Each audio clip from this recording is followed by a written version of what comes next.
Shalom, saya Abigail Susalia Berubukit dari mahasiswa Teologi Bethel Indonesia. Di sini saya akan membahas tentang materi hermeneutika, yaitu tentang Injil. Pertama, kita akan mempelajari tentang pengertian kitab Injil. Apa sih sebenarnya pengertian dari kitab Injil?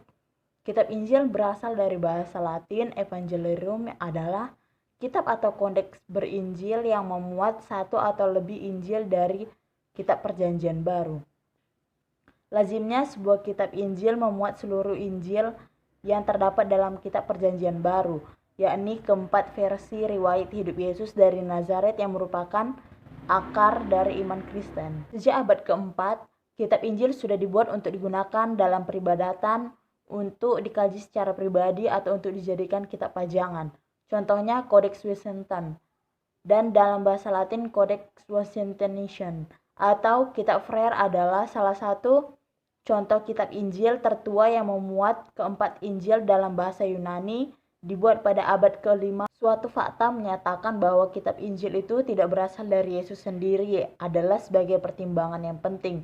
Kitab Injil itu bukanlah kitab yang dikarang oleh Yesus sendiri, tetapi kitab mengenai Yesus, namun diberi banyak firman dan ajarannya. Bagi gereja masa kemudian, tak ada satupun kitab Injil yang melebihi yang lain, tetapi masing-masing berdiri di samping yang lain sebagai kitab yang mempunyai nilai dan wibawa yang sama. Dalam kasus minat terhadap Yesus, berada dalam dua tingkat. Pertama, minat historis, yang adalah murni bahwa tokoh inilah Yesus dan inilah yang dilakukan dan dikatakan olehnya. Yang kedua, minat eksistensial, atau untuk menceritakan kembali narasi demi kebutuhan jemaat yang kemudian tidak bisa bahasa Aram. Tetapi selanjutnya kita akan mempelajari berbagai dokumen non-kanonik yang menggunakan Injil pada judulnya. Yang pertama, Injil Kanak-kanak tulisan Thomas, berisi kehidupan Yesus pada masa kecil. Yang kedua, Injil Filipus dan Maria yang berisi risalah pengajaran Yesus kepada murid-muridnya setelah kebangkitan. Ketiga, Injil Petrus dan Nikodemus, berisi kehidupan, kematian, dan juga kebangkitan. Yang keempat, Injil Koptik Thomas, berisi koleksi dari ucapan Yesus yang dirangkai secara longgar dan hampir tidak terkait satu sama yang lain. Ada dua karakteristik metode penafsiran Injil. Yang pertama, konteks historis, dan yang kedua, konteks sastra. Pertama, kita akan mempelajari tentang konteks historis secara umum, yaitu melibatkan diri secara mendalam di dalam Yudaisme abad pertama yang merupakan lingkungan Yesus. Merupakan salah satu syarat untuk memahami tentang Yesus itu sendiri. Suatu segi yang sangat penting dari konteks historis yang sering dilewati adalah hubungannya dengan bentuk ajaran Yesus. Yang kedua, kita akan membahas tentang konteks historis secara khusus. Perkataan dan perbuatan Yesus disampaikan secara lisan selama jangka waktu 30 tahun lebih, yang dalam waktu itu Injil secara keseluruhan belum ada.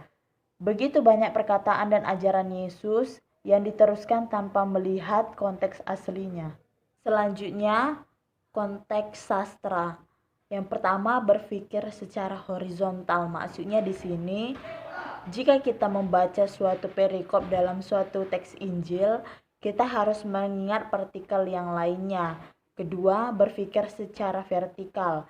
Maksudnya, bila kita membaca atau mempelajari suatu narasi dalam kitab Injil, harus berusaha untuk mengetahui konteks historis mengenai. Ada dua alasan pokok untuk berpikir horizontal. Yang pertama, bagian paralel itu sering akan membuat kita menghargai perbedaan-perbedaan yang ada dalam kitab Injil, dan perbedaan-perbedaan khusus itu yang mengakibatkan kita memiliki 4 Injil. Yang kedua, bagian paralel itu akan membantu kita mengenai konteks atau materi yang sama maupun serupa yang ada dalam gereja dan berlangsung secara terus-menerus. Berikut bagaimana susunan ucapan Yesus mengenai isi pembinaan.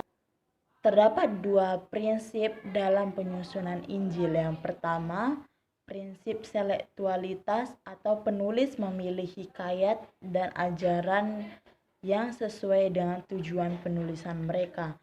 Yang kedua, prinsip penyesuaian merupakan menerangkan apa yang disebut sebagai ketidaksesuaian antara kitab-kitab Injil. Berikutnya, apa sih sifat kitab Injil dan mengapa sifat uniknya menjadi bagian dari keahlian setiap kitab Injil tersebut? Karena setiap masyarakat Kristen memiliki kebutuhan yang berbeda-beda tentang kisah Yesus. Berikut adalah alasan mengapa kitab Injil itu bermacam-macam.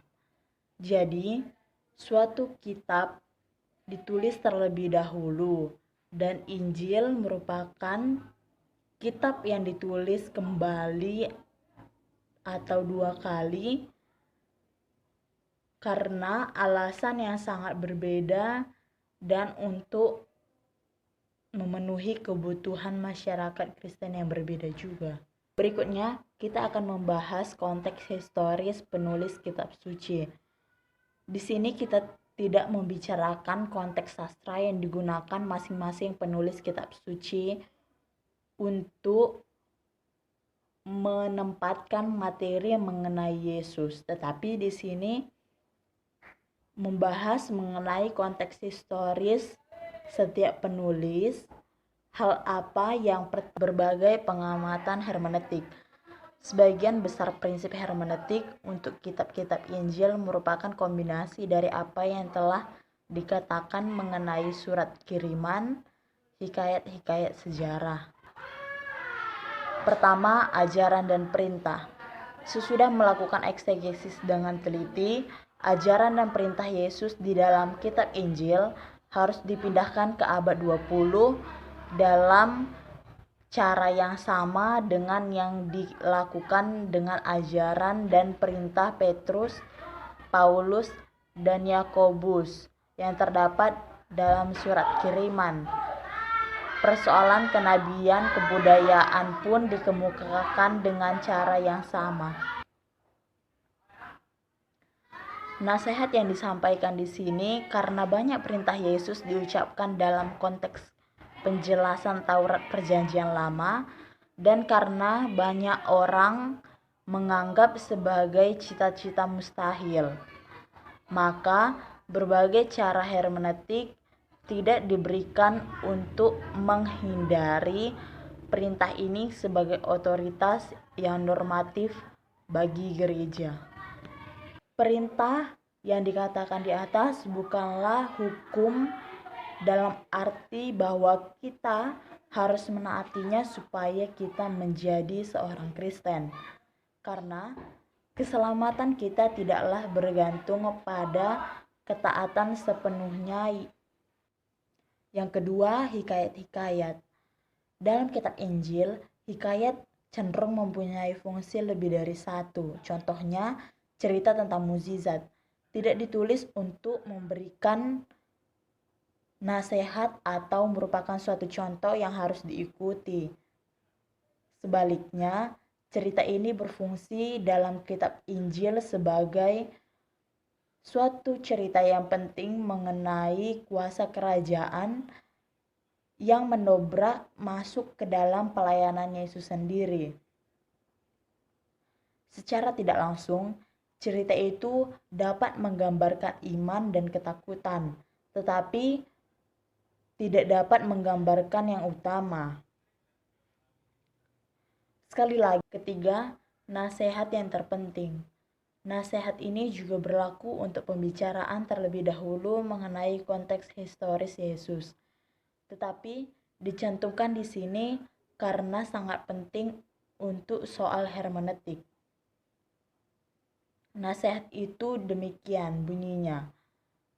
Orang tidak berani berpikir bahwa ia dapat menafsirkan dengan semestinya kitab Injil itu tanpa pengertian yang jelas mengenai konsepsi kerajaan Allah dan pelayanan Kristus. Selanjutnya kita membahas tentang genre. Alkitab terdapat banyak genre yang berbeda. Sebagai contoh, narasi historis seperti kisah Daud dalam Perjanjian Lama, dan genre lainnya adalah puisi seperti Mazmur, surat atau epistel adalah genre lainnya, begitu juga dengan nubuat dan seterusnya. Untuk memahami cara komunikasi dari kitab Injil ada 3 langkah, yaitu pertama, memperkenalkan Injil sebagai narasi historis. Kedua, membandingkan dengan jenis narasi historis yang spesifik, disebut juga dengan biografi Yunani Romawi. Yang ketiga, membandingkan kitab Injil dengan narasi historis dalam Alkitab seperti sejarah Perjanjian Lama. Yang pertama, narasi historis adalah kisah tentang orang yang hidup pada masa lampau dan tentang tindakan serta peristiwa yang terjadi pada masa mereka. Pada dasarnya, kitab Injil adalah narasi historis karena mencatat kehidupan dan pelayanan Yesus Kristus.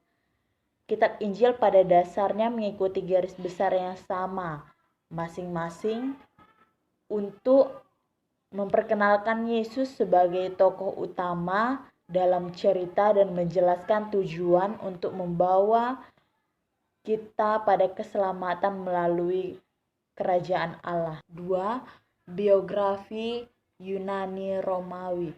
Dalam artian yang lebih luas, beberapa penafsir telah mengatakan bahwa kitab Injil merupakan bagian dari sebuah kelompok yang lebih dikenal dengan biografi Yunani Romawi.